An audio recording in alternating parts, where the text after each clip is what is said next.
It is the village green to the Tower of London. But unlike most village greens here in England, this one that we have is very, very special indeed. See, we don't have a duck pond, cricket pitch, pavilion, village fair, or even a boot fair here.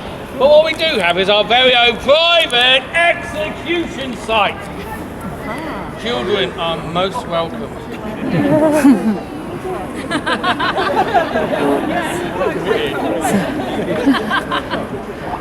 Now that small-paved area there is not to be confused with the public scaffold site that is indeed outside the tower on Tower Hill. Here, only 6 people were ever executed, although 3 of them, folks, were Queens of England. But before I tell you about them, let me describe the buildings that surround us. Down there to your left beyond those trees is the entranceway to the Bloody Tower, where many famous names were incarcerated behind its walls. The first person to lose her head there in the year 1536 was Queen Anne Boleyn, second wife to King Henry VIII. Brought to the Tower of London under sentence of death through Traitor's Gate, she was charged with incest, adultery, witchcraft.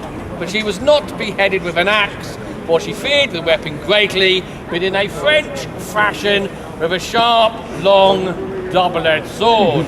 Now, as the executioner removed her head as was tradition and held it high into the air, there was a gasp of horror from the assembled crowd.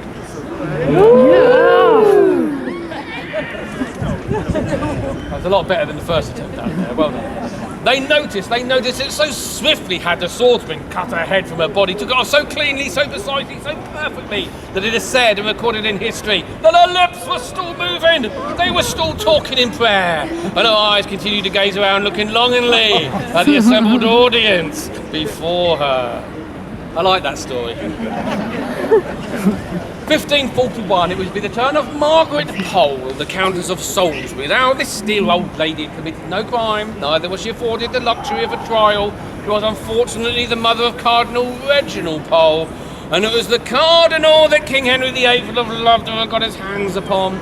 But he was in Rome preaching against the king, so if the king could not get to the Cardinal, he therefore decided to vent his anger out on this dear old lady. Now, she stood on the scaffold side there. She would not place her neck on the large block of oak, declaring quite loudly that it is for traitors, and I am not such. She then paused for a moment. She looked at the audience on that fateful morning, and she thought about things. She bent down, she gathered up all her dresses, and she ran off. Off she went around our village green as quick as she possibly could. Much to the amusement of everybody who was watching that morning, and I might add also the executioner, who then proceeded to chase her with his big heavy axe. Now folks, I need you to use your imaginations, just for one moment. Them two running around our village green together, him hacking her wildly as they ran. He managed to strike her 11 times before he brought her down to the ground and took her head from her body. She was indeed 68 years of age.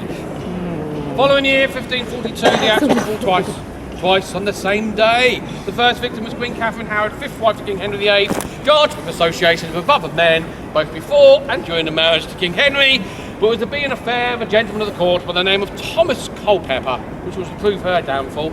Now, she stood on the scaffold site there. She turned to the executioner and she said, "I died the Queen of all England, but I'd rather have died the wife of Thomas Culpeper."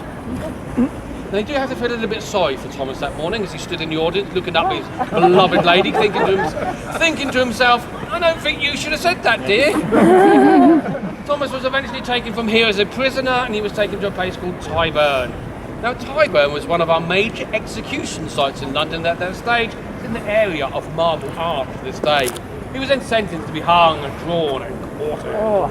It was Jane, the Viscountess of Rochford, her lady in waiting. She was then executed immediately afterwards on the very same block of bloody oak. Her crime was knowing of the Queen's adulterous affairs, but failing to pass them on to King Henry.